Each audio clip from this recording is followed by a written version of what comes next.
నమస్తే welcome to Bharati news నేను సంజన ముందుగా హెడ్లైన్స్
నగరంలోని శ్రీ మురళీకృష్ణ ఆలయంలో శ్రీకృష్ణ జన్మాష్టమి వేడుకలు అంగరంగ వైభవంగా నిర్వహించారు. శ్రీకృష్ణ భగవానుని పల్లకి సేవ నిర్వహించి ఓం నమో వాసుదేవాయ భజనలతో ఊరేగింపు నిర్వహించగా అధిక సంఖ్యలో భక్తులతో పాటు మార్కెట్ కమిటీ చైర్మన్ ముప్ప గంగారెడ్డి పాల్గొన్నారు. నగర శివార్లోని మారుతినగర్లో గల శ్రీ మురళీకృష్ణ ఆలయంలో శ్రీకృష్ణ జన్మాష్టమి వేడుకలు అంగరంగ వైభవంగా నిర్వహించారు. 2 రోజుల్లో భాగంగా ఆదివారం రోజు శ్రీకృష్ణ భగవానునికి పూజా కార్యక్రమాలు నిర్వహించి శ్రీకృష్ణ భగవానుని పల్లకి సేవ నిర్వహించి ఓం నమో వాసుదేవాయ భజనలతో ఊరేగింపు నిర్వహించగా అధిక సంఖ్యలో భక్తులు పల్లకి సేవలో పాల్గొన్నారు. మార్కెట్ కమిటీ చైర్మన్ ముప్ప గంగారెడ్డి పల్లకి సేవలో పాల్గొన్నారు. భక్తులు అందరిపై శ్రీకృష్ణ భగవానుని ఆశీస్సులు ఉండాలని ఆలయ అర్చకులు పూజలు నిర్వహించారు. పల్లకి సేవ ఊరేగింపు అనంతరం అన్నప్రసాద కార్యక్రమం నిర్వహించారు. ఈ సందర్భంగా ఆలయ కమిటీ సభ్యులు మాట్లాడుతూ ప్రతి ఆదివారం సాయంత్రం 6:30 నుండి 7:30 వరకు సుందర సత్సంగం ఉంటుందని తెలిపారు. అలాగే పూజ్య శ్రీ శ్రీ శ్రీ సుందర చైతన్య నందుల స్వామివారి ప్రవచనాలు ఎల్సీడీ ప్రొజెక్టర్ ద్వారా ఏర్పాటు చేస్తామని పేర్కొన్నారు.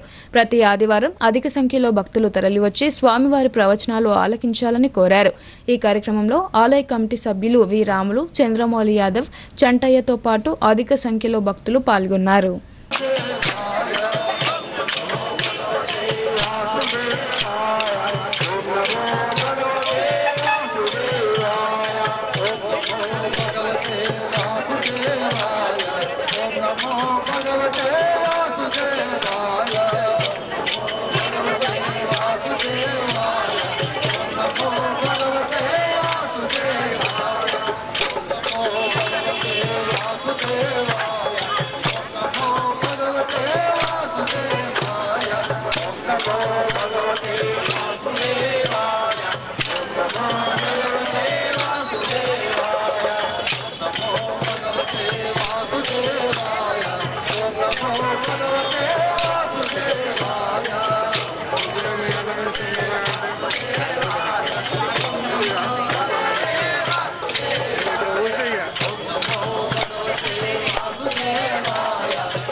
యొక్క మురళీకృష్ణ భగవాన్ యొక్క పల్లకీ సేవ నిర్వహించడం జరిగింది.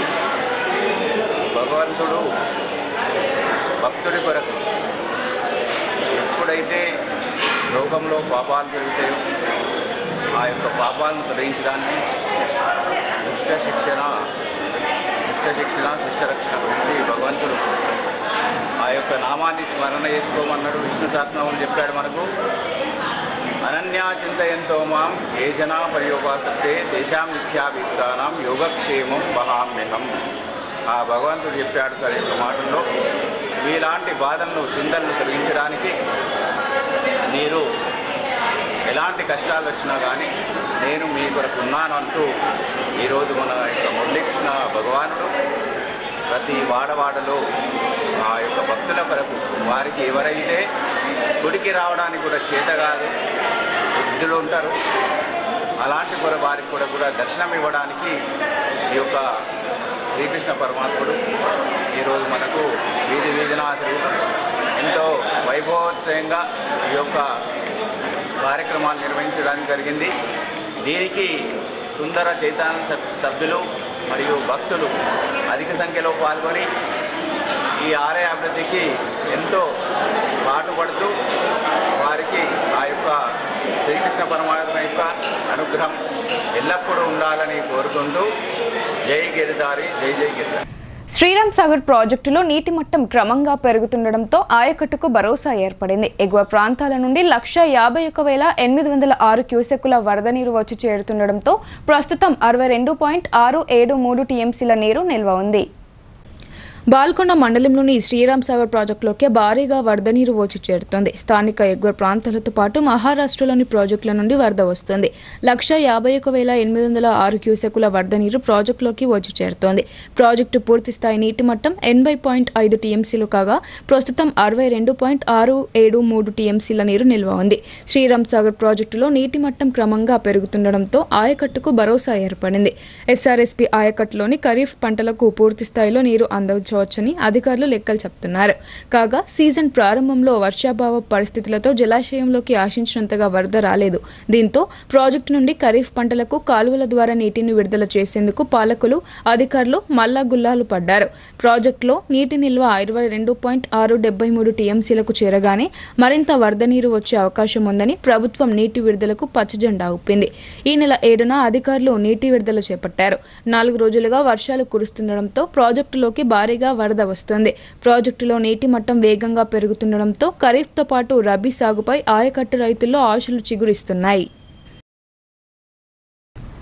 మంజీరా నది భారీ వర్షాలతో ఉధృతంగా ప్రవహిస్తుంది. ఏడుపాయల కనకదుర్గమ్మ ఆలయం గర్భగుడిలోని అమ్మవారి పాదాలను మంజీరా నది జలాలు తాకుతున్నాయి. దీంతో ఏడుపాయల దుర్గమ్మ ఆలయం జల దిగ్బంధంలో ఉంది. మెదక్ జిల్లాలోని మంజీరా నది ఎగువ ప్రాంతంలో భారీ వర్షాల కారణంగా మంజీరా నదిలో వరద ఉధృతంగా ప్రవహిస్తుంది. దీంతో మెదక్ జిల్లాలోని ఏడుపాయల దుర్గమ్మ ఆలయం 4 రోజులుగా జల దిగ్బంధంలోనే ఉంది. సింగూర్ ప్రాజెక్టు 5 గేట్లు ఎత్తడంతో ఆలయం వద్ద మంజీరా నది పరవళ్లు తొక్కుతోంది. మంజీరా జలాలు ఆలయ గర్భగుడిలోకి ప్రవేశించి అమ్మవారి పాదాలను తాకుతున్నాయి. కాగా రాజగోపురం వద్దనున్న ఉత్సవ విగ్రహానికి అర్చకులు పూజలు నిర్వహిస్తున్నారు. వరద ఉధృతి మరింత పెరిగితే గర్భగుడి సైతం పూర్తిగా జల దిగ్బంధంలో ఉంటుందని ఆలయ అర్చకులు అన్నారు.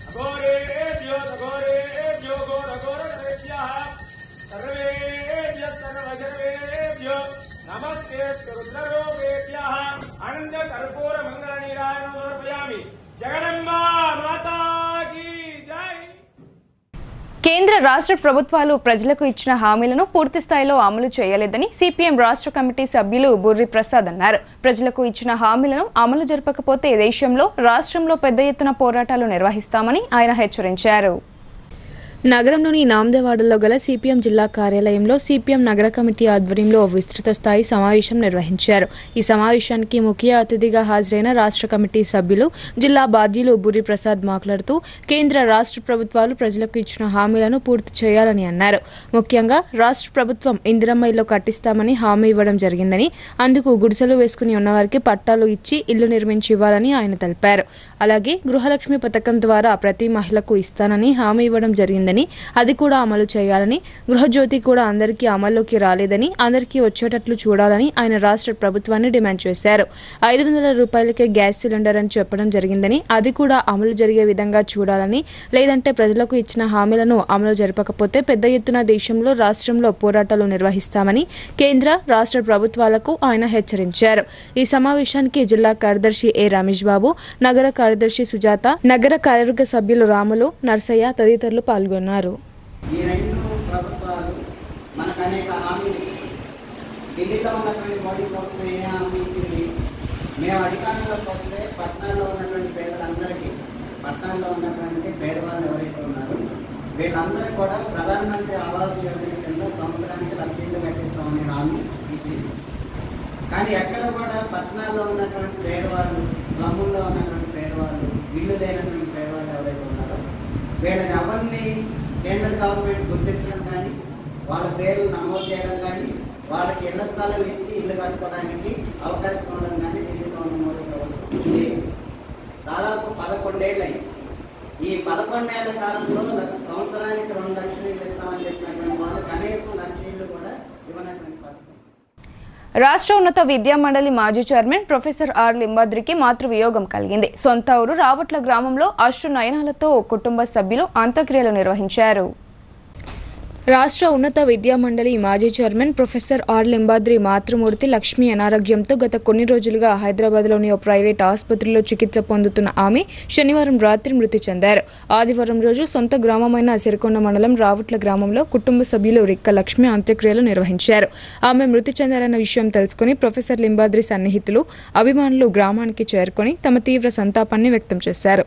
ఆమె అంత్యక్రియల్లో తెలంగాణ రాష్ట్ర Urdu academy chairman Tahir bin Hamdan, Nizamabad rural మాజీ ఎమ్మెల్యే బాజిరెడ్డి గోవర్ధన్, ఆర్మూర్ మాజీ ఎమ్మెల్యే జీవన్ రెడ్డి, ఏఐకేఎంఎస్ రాష్ట్ర కార్యదర్శి V Prabhakar, doctor Madhusekhar, AIKMS Ramakrishna, Babanna, Narsareddy, B దేవారం తదితరులు హాజరయ్యారు.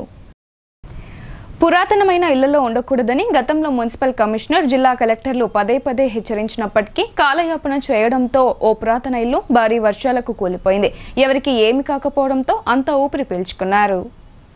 నగరంలో గత 3 రోజుల నుండి కురుస్తున్న భారీ వర్షాలకు పురాతనమైన ఇల్లు నేలమట్టమవుతున్నాయి. ఇదే తరహాలో నగరంలోని తానా గల్లీలోని సుమారు 80 సంవత్సరాల క్రితం నిర్మించిన ఇల్లు నిన్నటి వర్షానికి కూలిపోయింది. ఇప్పటికే నగర పురపాలక కమిషనర్, కలెక్టర్ పదే పురాతనమైన ఇళ్లలో ఉండకూడదని హెచ్చరిక జారీ చేసినప్పటికీ ఇంటి యజమానులు బేఖతారు చేస్తూ కాలయాపన చేస్తున్నారని పలువురు తెలిపారు. ఈ సందర్భంగా కూలిపోయిన ప్రదేశానికి 50వ డివిజన్ కాంగ్రెస్ నాయకుడు ఇన్ఛార్జ్ అవిన్ విచ్చేసి అధికారులతో సంప్రదించి ప్రోక్లైన్తో మట్టి వగైరా తీసివేయించారు. ఇంటి యజమానులకు అధికారులు నోటీసు జారీ చేయడం జరిగింది. ఈ సందర్భంగా అవిన్ మాట్లాడుతూ నిరాశ్రయులైన వారిని సురక్షిత ప్రాంతాలకు తీసుకువెళ్లే చర్యలు చేపట్టే విధంగా కృషి చేస్తామని చెప్పారు. నడిపెల్లి తాండాలో తీస్ పండుగను ఘనంగా నిర్వహించినట్లు తాండా పెద్ద సదర్ తెలిపారు. పెళ్లికాని బంజారా అమ్మాయిలు మంచి భర్త కోసం తీజ్ పండుగలో వ్రతం చేపడతారని ఆయన వివరించారు.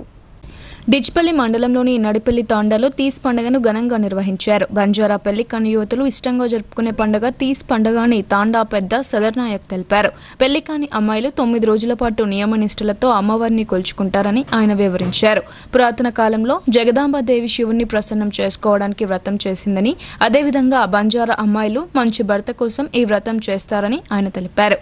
ఈ ఆచారం అనాదిగా తాత ముత్తాతల నుండి వస్తున్న ఆచారాన్ని బంజారాలు నియమనిష్టలతో జరుపుకుంటారు ఉంటారని వివరించారు. శ్రీ సంత్ సేవాలాల్ మహారాజ్, శ్రీ సంత్ డాక్టర్ రామ్ మహారాజ్, శ్రీ జగదాంబాదేవి, మాన్సింగ్ బాబా, ఈశ్వర్ సింగ్ మహారాజ్ యువతులకు ఆశీస్సులు అందించాలని ఆయన కోరారు. ఎల్లవేళలా ఈ సందర్భంగా తీస్ పండుగను జరుపుకుంటామని తాండా పెద్ద సదర్ నాయక్ చెప్పారు. ఈ కార్యక్రమంలో తాండా పెద్దలు బదావత్ వెంకట్రామ్ నాయక్, కార్బారీ బదావత్ గులాబ్తో పాటు తదితరులు పాల్గొన్నారు. తీజ్ పండుగను 9 రోజులు కష్టపడి పూర్వకాలం నుంచి వస్తున్నాయి. తీజ్ పండుగ 354 సంవత్సరాల నుంచి నడుస్తున్నది. తీజ్ పండుగ కావున పరంపరన ఈ తీజ్ పండుగ ప్రతి తాండాలో ప్రతి గూడలో ఈ తీజ్ పండుగ అనేది ఎప్పటికీ మరవరాదు. కానీ దయచేసి ఆడపిల్లలు 9 రోజులు ఉపవాసం ఉండి ఈ తీజ్ పండుగకు 9 రోజులకు తీజ్ పండుగ సందర్భంగా జరుపుతున్నారు.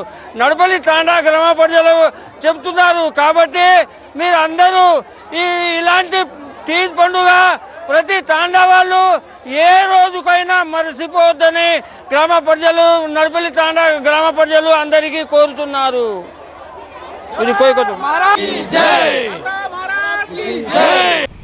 కందకుర్తి వద్ద గోదావరి నది ఉప్పొంగి పారుతుండటంతో అంతర్రాష్ట్ర వంతెనకు తాకుతూ నీరు ప్రవహిస్తుంది. గోదావరి నది ప్రవాహం ఉధృతం కావడంతో స్థానికులు చూసి సంతోషం వ్యక్తం చేస్తున్నారు. రెంజల్ మండలంలోని కందకుర్తి గోదావరి నదిలోకి ఎగువ ప్రాంతాల నుండి భారీగా వరద నీరు వస్తుండటంతో కందకుర్తి గోదావరి నది ఉధృతంగా ప్రవహిస్తోంది. ఎగువ ప్రాంతంలో వరద నీరు అంతర్రాష్ట్ర వంతెనను తాకుతూ వరద నీరు గోదావరి నదిలో చేరుతోంది. దీంతో కందకుర్తి త్రివేణి సంగమం వద్ద గోదావరి వరద నీటితో ఉధృతంగా ప్రవహిస్తుండటంతో స్థానిక ప్రజలు చూసి ఆనందం వ్యక్తం చేశారు. పర్యాటకులు సైతం కందకుర్తి త్రివేణి సంగమం వద్ద ఉధృతంగా ప్రవహిస్తున్న నీటిని చూసేందుకు వస్తున్నారు. మునిపెన్నడూ లేని విధంగా అంతర్రాష్ట్ర వంతెనను తాకుతూ వరద నీరు వచ్చి చేరుతుందని అధికారులు తెలిపారు. బులెటిన్లో ఇప్పుడు షార్ట్ బ్రేక్.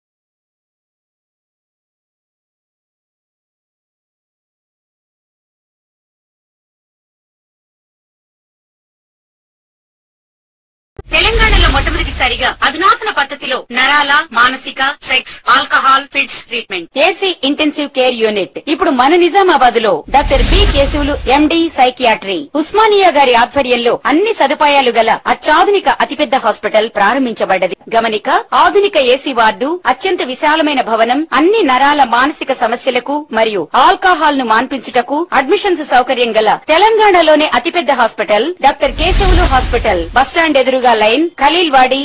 తక్కువ ఖర్చుతో హైదరాబాద్ స్థాయి అత్యాధునిక వైద్య సదుపాయం కావాలనుకుంటున్నారా? అయితే సంప్రదించండి బండారి గ్రూప్, విజయలక్ష్మి హాస్పిటల్, ఖలీల్వాడి, నిజామాబాద్. గర్భం దాల్చకపోవడం, గర్భం నిలవకపోవడం, గర్భాశయం ద్వారం మూసుకుపోవడం, గర్భాశయం నందు గోడలు, అండాశయంలో నీటి బుడగలు మొదలగు వ్యాధులకు డాక్టర్ బండారి సుజాత ఎండి డీజీఓ గారు లాప్రోస్కోపీ ద్వారా ప్రత్యేక చికిత్స చేయబడును. గర్భిణీ స్త్రీలలో ఫిట్స్, అధిక రక్తపోటు, ఆస్తమా, మధుమేహం, ఉమ్మనీరు తక్కువ, ట్యూబ్లో ప్రెగ్నెన్సీ వంటి అధిక ప్రమాదకరమైన కేసులకు చికిత్స చేయబడును. Normal delivery, caesarean section, hysterectomy, tubectomy, laparoscopy, hysteroscopy సౌకర్యం కలదు. పిల్లలు పుట్టకుండా ఆపరేషన్ చేసుకున్న వారికి తిరిగి సంతానం కొరకు సంప్రదించగలరు. అందరికీ అందుబాటులో అన్ని రకాల వైద్య సేవలు కలవు. పరిశుభ్రమైన విశాలమైన గదులు, లిఫ్ట్, అధునాతన ఆపరేషన్ థియేటర్, ల్యాబ్, ఫార్మసీ సౌకర్యం కలదు. ప్రతి శుక్రవారం ఉచితంగా చూడబడును. రాష్ట్ర ప్రభుత్వ ఉద్యోగులకు రీయింబర్స్మెంట్ సౌకర్యం కలదు. సంప్రదించండి doctor Bandari Sujatha, Bandari group, Vijayalakshmi hospital, Rajiv Gandhi auditorium దగ్గర, రెడ్ క్రాస్ బ్లడ్ బ్యాంక్ ఎదురు సందులో, ఖలీల్వాడి, నిజామాబాద్. Welcome back. ఎగువ ప్రాంతాల్లో కురుస్తున్న భారీ వర్షాలతో నిజాం సాగర్ ప్రాజెక్టులోకి వరద నీటి ప్రవాహం పెరిగింది. 10,000 క్యూసెక్కుల వరద నీరు వచ్చి చేరుతోంది. కర్ణాటకతో పాటు మెదక్, సంగారెడ్డి జిల్లాలో కురుస్తున్న భారీ వర్షాలతో నిజాం సాగర్ ప్రాజెక్టులోకి వరద నీటి ప్రవాహం పెరుగుతుంది. 35,000 క్యూసెక్కుల వరద నీరు నిజాం సాగర్ ప్రాజెక్టులోకి వస్తుందని అధికారులు తెలిపారు. అలాగే గణపురం ఆనకట్ట, హాల్దీవాగు, సింగూర్ ప్రాజెక్టు ద్వారా 25,500 క్యూసెక్కుల నీరు వచ్చి చేరుతుందని తెలిపారు. నిజాం సాగర్ ప్రాజెక్టు జలకల సంతరించుకోవడంతో ఆయకట్టు ప్రాంత రైతులు సంతోషం వ్యక్తం చేస్తున్నారు.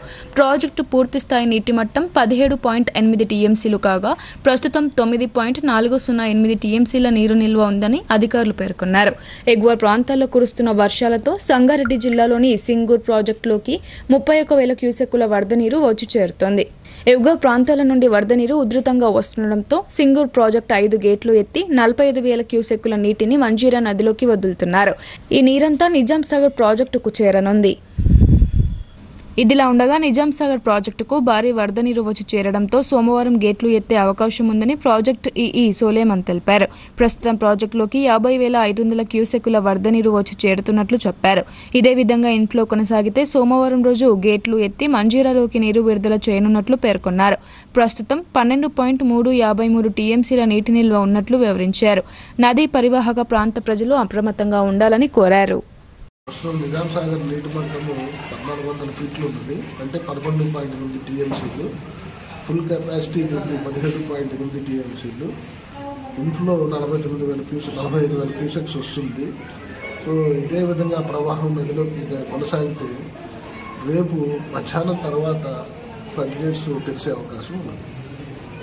మధ్యలో ప్రాంత మంజీరా నది పరివాహక గ్రామ ప్రజలందరూ కూడా అప్రమత్తంగా ఉండి మంజీరా నదిలోకి వెళ్లకుండా, పశువులు గొర్రెలను కూడా వెళ్లకుండా అప్రమత్తంగా ఉండవలసిందిగా కోరడం.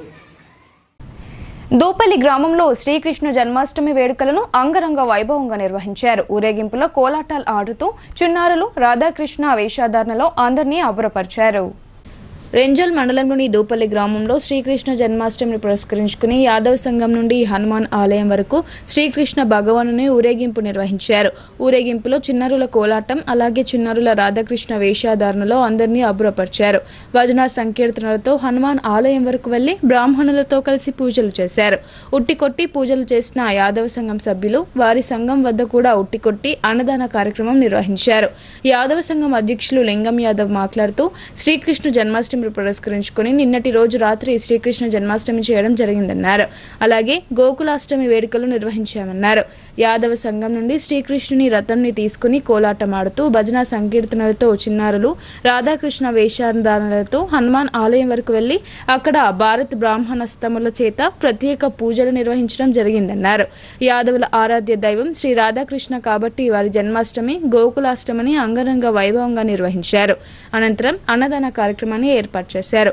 ఈ కార్యక్రమంలో నర్సయ్య, సాయిలు, సహదేవ్, అశోక్, భాస్కర్, శంకర్, యాదవ కుల సంఘం సభ్యులు, గ్రామస్తులు తదితరులు అధిక సంఖ్యలో పాల్గొన్నారు.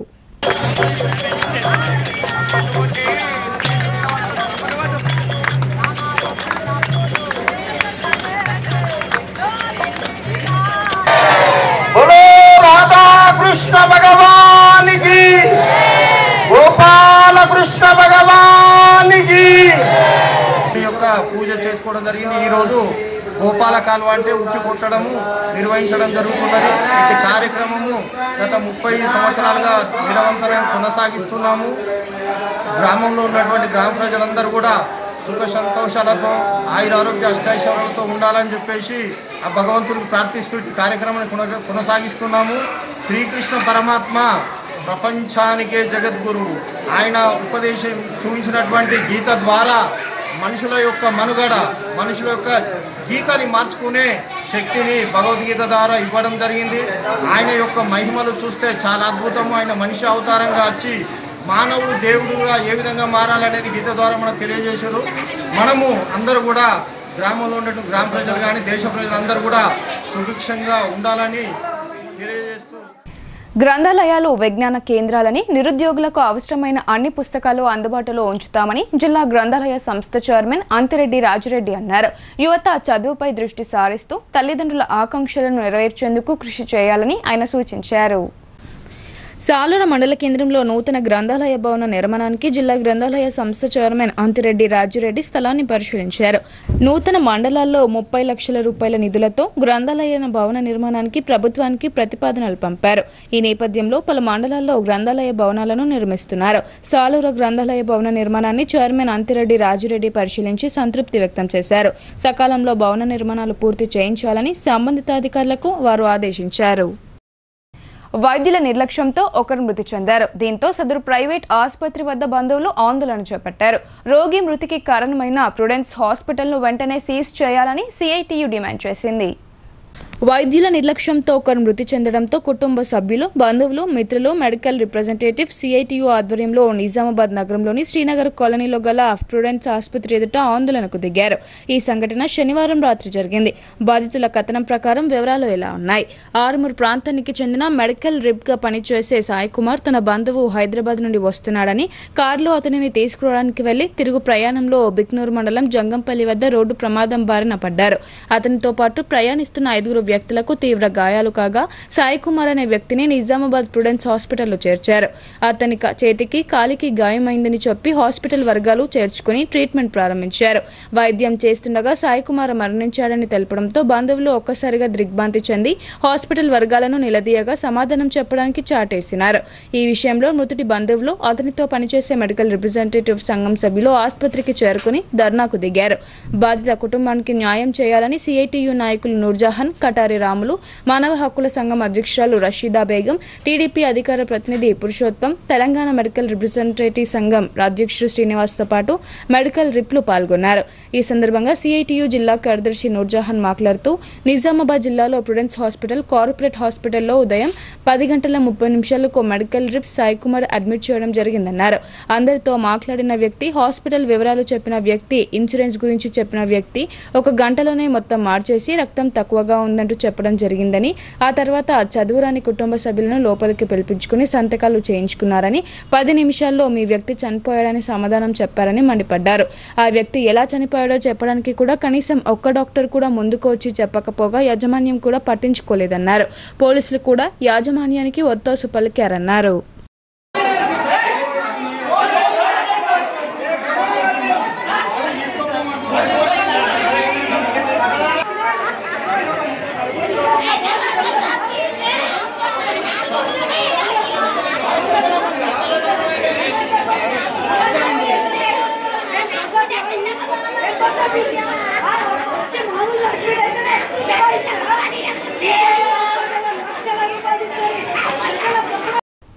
ఇప్పుడు కొన్ని సంక్షిప్త వార్తలు చూద్దాం.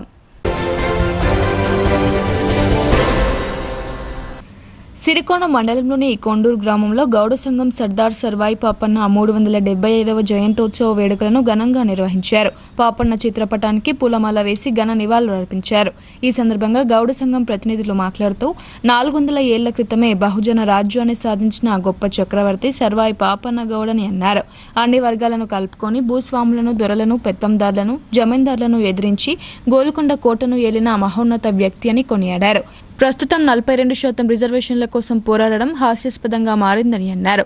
బహుజన రాజ్యం కోసం సర్దార్ పాపన్న గౌడ్ చేసిన కృషి చిరస్మరణీయమని కొనియాడారు.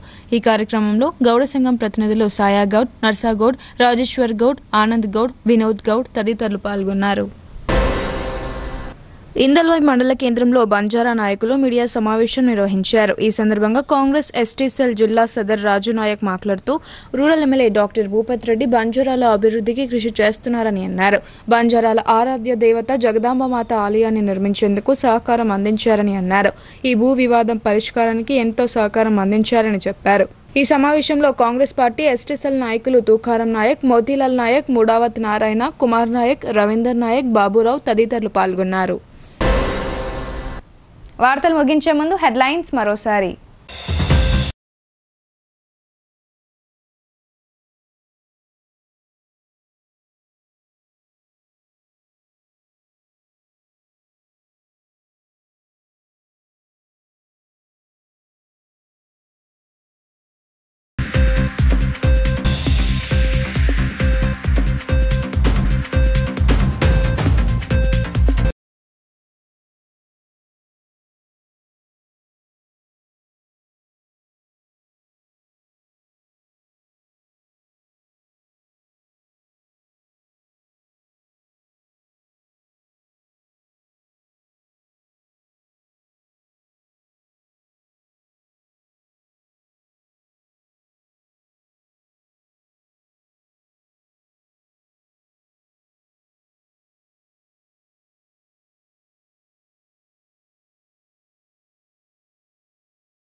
ఇవి బులెటిన్ అప్డేట్స్. తిరిగి ప్రసారమయ్యే వార్తల్లో మళ్ళీ కలుద్దాం. అంతవరకు చూస్తూనే ఉండండి మీ భారతీ న్యూస్.